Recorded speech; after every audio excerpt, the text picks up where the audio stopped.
Juhan Koppelist sai Rakett 69 esimene võitja. Mina olen Juhan ja õpin Pärnu Sütevaga humanitaargümnaasiumi Prima sotsiaaliklassis. Juhani tabava hellitusnimega Rakett Herilane valmistub oma esimeseks avalikuks esinemiseks. Nii, 3, 2, 1, läks! Langevari avaneb. Alates 3. hooajast sai temast ka raketi teadustoimetaja ning Juhan hakkas järgmistele raketlastele ülesandeid välja mõtlema. No raketlased, mis te puurite seal niimoodi?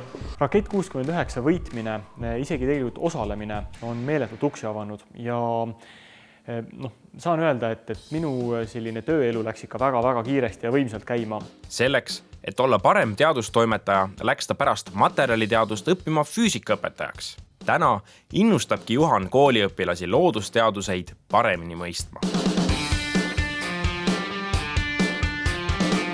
Rakett 69 töötades on mul aastatega tekkinud selline mentaliteet, et ma soovin ka teistele anda edasi seda sädet, seda sära silmadesse, et loodusteadustega on äge tegeleda.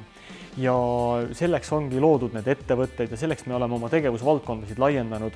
Ja ei saa salata, et see on ka ju lõpuks põhjus, et miks ma läksin õpetajana tööle, et ma saan ka formaalses hariduses inimestele seda entusiasmi edasi anda, et näidata, et see on äge.